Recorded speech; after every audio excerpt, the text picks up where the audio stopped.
Welcome back, Talk family, and thank you for joining me on another episode of Talk the Talk.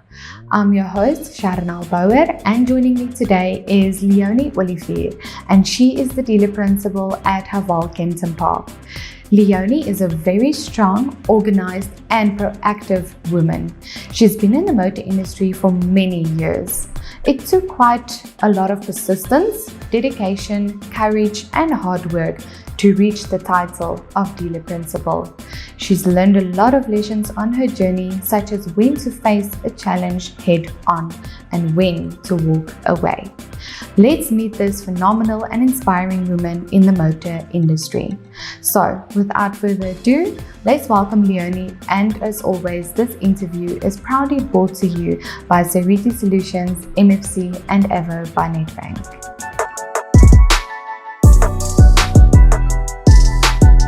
Hi Leonie. Good morning, Chanel. Thank you for having me. I'm well, thanks yourself. It's a pleasure. Thank you so much for coming, and thank you for taking the time to be here and to share your knowledge and your experience with us and with the viewers. Thank you so much. Thanks for having me. So let's start off by telling us where your journey in the motor industry started up until now. My journey in the motor industry I started about 7 years ago. I started as a salesman. I think it's where we all start in the motor industry.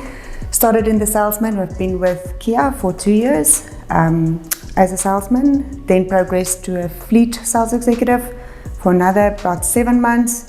Then I was promoted to a new car sales manager at Hatfield at Kia. And from there I moved to Haval in Kempton Park about 2 years ago. Okay, so you've been through all the steps almost, working your way up. I think that's what we all do, working our way up. Exactly. Yeah. And what is your opinion about our women empowerment initiatives like the motivational workshops, the Talk the Talk studios, the Motoring Women of the Year awards, just to mention a few? I think it's amazing to be part of it. I've got a lot of respect for the organizers.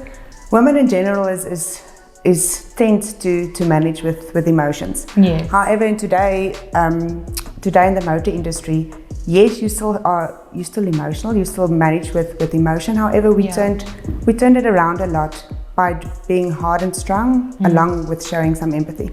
And I think that makes your employees and your salespeople relate to you a lot easier than what it used to be. Yes, you do have to show emotion. Exactly. And you have to be emotionally strong. And I think that's what makes a big difference, especially with women in the motor industry today. Yes. Okay. And what inspired you or motivated you to start working in the motor industry? I've always been I was always loving sales.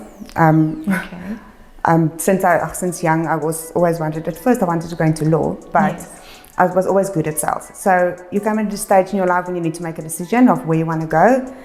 Then you have to start, okay, I'm there now, so I need to start growing. Yeah. And that's where it started. So I know I've always been good in sales, so I know I would progress quickly, and I would be able to make a success out of it. That's good. Yeah, you have to have that passion. That's where it all starts. Exactly. And what do you love most about representing the Haval brand? Haval is a very fast-growing, very upcoming brand currently in South Africa. We're doing very, very well. We've got quite a lot of new brands coming out, which we'll be launching this year, which we are very excited about. But Haval is one of those that started at the bottom, working itself up. Yes. And if we compare where we are now to where we were 2 years ago, there's a big improvement from where we were. So it's exciting. It's exciting to grow with a brand and reach success. Most definitely. And what would you say is your management style? Like I said, I've always felt we are all adults. You know what you need to do, and you know what needs to be done. So my whole team knows, as long as you do what is expected of you, and we reach our targets and we reach success, then you can do what you want. Yes. However, it's always good to be there for support, which have always been there. And my team know they can come to me with any problem, and I will assist. So I'm not standing behind them every day, asking what they've done, what was done. But again, just the support. Being lead by example, I've always said, is the best recipe for success. That support structure. Not you as manager being on this pedestal and expect just to be respected. I always said respect is earned. So leading with example and work well with my team and supporting them. Fantastic. And talking about leading by example, how important would you say is mental health we talked about being emotional strong, but how important is your mental state of mind or mental health in the workplace? Mental health is a very important aspect. You always say you leave your problems at home, but it's always not that easy to leave it at the doorstep as soon as you get to work or when to go home. Yeah. So mental health is we are in a very stressful industry, very fast-paced industry. Absolutely. Targets that needs to be met, and it's not always an easy task, but you learn to do it. You learn to deal with it, and you learn to work with it. Luckily, in our industry, we do have a lot of support.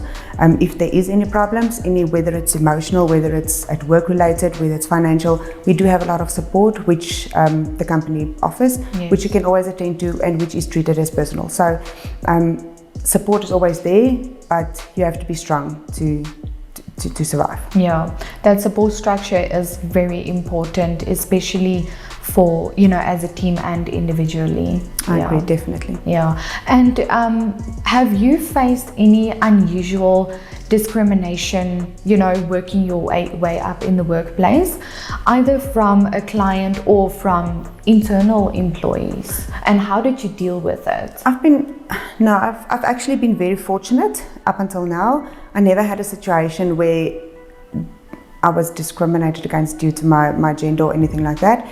I was always treated fairly. I've never had a problem with a client or anything, or in the industry at all relating to any of those problems. I'm actually very fortunate. You are very fortunate. There is a lot of people that do go through it, so you are one of the fortunate ones that didn't experience it, so you're very lucky. Yeah. And last but not least, is there any words of advice that you would like to leave our young girls or ladies or women with, if they want to join the motor industry? I think your best advice in the motor industry is you are in a man's world, but never lose your principles. Stick by your principles, hard work, honesty. I think that's your most important. And stick with your gut, as they say. Go with what you believe in and work towards it. And yes. Once you've worked towards it, you will reach it.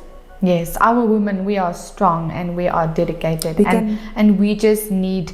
Sometimes we just need a little bit of a push or people to, help us activate it. Definitely, I totally agree. Yes.